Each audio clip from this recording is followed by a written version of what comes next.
Hello, how are you?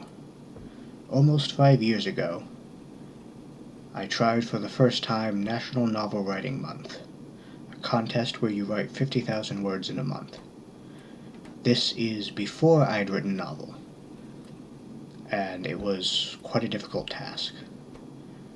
What I wrote is called Old Ways. It's about 80% done, and it's the first novel I've written. I've learned a lot since then. So now that I'm going back and looking at it, I have a lot of editing to do. But before I can edit it, I have to read the whole thing.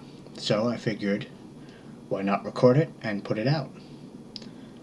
I'm going to be going by it piece by piece, and I'm going to put a link to the document in the description. You can read along, you can read ahead, you can leave comments on it if you'd like. Alright? I will say that I have redone the beginning of this, the first scene, because it was just so poorly done that you couldn't tell what was going on. So, you can see from the first scene to the second, perhaps, how my writing has changed. And you'll definitely see that as we go on. I may do more editing before reading. It depends on if the book is understandable or not. But anyways, let's begin. Old Ways. Torchlight flickered on calm water as it rested in its marble basin. Reflected images of purple and gold shifted as a circle of robed monks chanted deeply. Their drone echoed through the large domed chamber, rising and lowering like the tides. But then the water was still no more. The chanting reached a crescendo as suddenly the torchlight paled. The basin burst into flames, deep blue and hissing. The jealous torches snuffed out one by one as if in shame, leaving the monks illuminated by the rising inferno dancing on the water. The shadows stretching in front of them were thrown at their backs, suddenly making the room look as if a gathering of dark giants sat around a campfire. Then the flame went out, dropping the room into total darkness. The sound stopped. All sound. Even the rustling of cloth was stifled in the suffocating blackness. Then there was ice, crackling and popping out of the roiling pool of water. It climbed higher and higher in crystalline formations, melding together and breaking apart. The moonlight glow limed the robed figures faintly as the snapping, breaking, and melding of the pale white substance took shape. What started as fire and became ice decided to end as marble, the jagged edges smoothed, guided by some unseen force. The angular but precise repetitive beauty curved and flowed into the shape of a torso, a head, arms, legs, all powerfully muscled, all as colorless as new-fallen snow, but not the eyes. Clear orbs set in deeply browed sockets, a strong chin, a disapproving scowl. Its fingers flexed, its toes gripped the ground where once the basin of the same material once sat. The thing, the man, stood. 10 feet, 11 feet, 14, and there it drew level with the high priest. Fully clad in red and gold, his staff writhed in the same white flame seeping from the newly grown colossus. The robed man smiled. The colossus felt. It could feel? What was this? Glory. You are an aspect of the great god Berelizu, the old man yelled. Berelizu, greatest of gods, giver of laws, and wearer of virtues. Your people held me up in your greatest hour of need, and I descended from on high to lead you away from destruction. Protect us in our hour of need, the hooded monks intoned as one. They set his mind on fire. A pure ecstasy flowed through him like lava searing through the skin of the world. There are others, the pale priest revealed. Look to them. See how you lead us. His eyes were clear, and his vision free from obfuscation. As Berelizu's pale eyelids closed, his vision drifted outward. He saw first his body, massive and sleek. Unadorned in his nudity, his power was evident, both in primitive terms and the natural radiance of his divinity. Set in a circle of ash slightly larger than he, and surrounded by the ring of adorned monks, he looked like a pearl set in a precious ring. Through the high domed ceiling his sight rose to take in the magnificent temple complex. Larger than many palaces, it contained everything from housing to its own marketplace. 5 towers rose into the sky, each with a flat top emblazoned with the symbol of faith, an arrow striking the ground. Up over the great imperial city, once a center of trade and administration for much of the known world, Baralizu's consciousness flew over open waters, overtaking a fleet flying banners of brown and blue. These ships were engaged with others loyal to him. He could feel their faith pulsing through the wood and canvas that obscured the waters below. His servants were outnumbered, but numbers did not guarantee victory. A huge pale hand parted the waters, lifting an enemy ship from the water. A smooth, white head emerged with a roar, and the ship crashed into another, thrown with great force. Wood splintered and cracked in a gray cacophony, drowning out the screams of sailors embraced by the sea. Though more massive than him, Baralizu felt a connection to this other body, like one mind spread to 2 containers, 2 bodies, 1 mind, 1 purpose. But there were more. His thoughts turned further east to a desert, barren for miles but spotted with impossibly lush riverbanks. His giant foot crashed through a wall of stone. Back west and to the south, a manifestation of more human proportions stood strong as a formation of cavalry rushed towards him.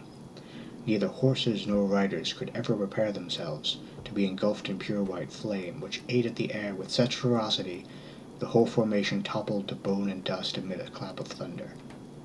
4 manifestations, 4 pieces of the gods scattered about the world for divine purpose. The Ulmer had risen him up as their destruction was at hand, a crumbled empire shrunken and huddled in fear. But he had answered their call. He had thrown himself from the heavens and hurtled into the dirt with enough force to shake the very ground. They had gloried in him, and everywhere the empire spread, his name was spoken in more and more prayers. He would be the marble pillar which held up their empire when all other deities abandoned them. The light that was his glory still swirled about his body like a strong liquor. It was everything to him. He would have more of it. The faithful of Ulmer would spread and grow with him by their side. Their former might would be restored, and not long after, the world would bow before him. As King Medin walked, the peaceful morning light shone meekly on his face. The sun had only just risen, and only a few of his subjects and servants were out and about. He liked to be up earlier than anyone else. He liked to feel it gave him a certain measure of invisible power over his subjects. He greeted the superiors, like Mrs. Brayler, who ran the kitchens, the clerks who counted and tended the larders, and carefully controlled what went in and out. If he could make their start to the day that much more pleasant, how much would it affect the moods of each and every other worker who they labored under? Calmness was important to Medin. The pleasant rays of the sun shining through the gently swaying branches was indeed a sight to be savored. How much more it could be savored before he became the mediator and lawgiver for the day.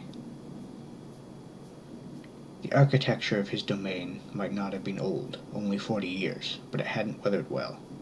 After the Ulmeric Empire had withdrawn its forces from the island, there were few who knew the secrets of its engineering. His men tried and did their best to maintain the columns and stoneworks. In the end, however, the islanders just worked best with the native resources. Who could blame them for being inexperienced in the crafts of marble working and cement mixing, when strong stones and sturdy timber were in abundance? The winters didn't do much to help either. Medin reached the end of the carefully cobbled road. It was never finished. It was designed to bolster the Omerians' tentative grasp on the island, both by allowing armies to move faster and tempting prospective merchants to establish trade routes. What the few roads which were finished had done was allow the native fighters to predict where the Empire's armies would march and lay ambushes. The king almost admired the tenacity of the Ulmers, trying to carve what they considered civilization out of a land which not only didn't want them, but seemed almost as if it were designed to keep them out. Storms hit the coasts all throughout the spring and fall, cutting off supplies and reinforcements. The winters were harsh, not that campaigning in the northern territories hadn't prepared the legions somewhat, and the tribe's fighters could all but melt into the woodlands and highlands of their respective territories. Tin and trees. That was what brought them. Tin and trees. Not worth as much as gold and silver, but far more plentiful. No one was willing to die to defend them either. Well, normally. It was different when you lived there, and worshipped gods shaped from the very wilderness. Who knows what spirits lived in a sturdy oak which had stood tall longer than your family could trace its lineage back? But even though they had abandoned what little they controlled of the island in the end, they had still left some reminders. The unfinished roads, the now pockmarked columns, forts and ashes where their well-planned-out towns had stood. That and the stirring of the ever-present politics. Politics that Medin, small though his domain might be, still had to dabble in. His father, God rest his soul, had made deals with the Ulmer, in exchange for aid in attacking his neighbors. His father's men knew the land better than the foreigners, knew the enemy tactics, and made for excellent scouts. Through force of numbers, bribes, promises, and a general lack of regard for human life, many tribes joined forces with the Empire or fell. At first, using these foreigners seemed like a good tactic. His father avenged old grievances, gained more lands, and a great deal of security from other tribes. But how did that benefit an empire? Tribal politics, while not unsophisticated in their own right, had not made the question an obvious one. If his father had realized to ask beforehand, he might have been able to foresee the Ulmer seizing his goods and lands and locking him and his family up in his own keep. The lands were Medin's now, born not out of rebellion and struggle, but simply because the empire left and his father had died.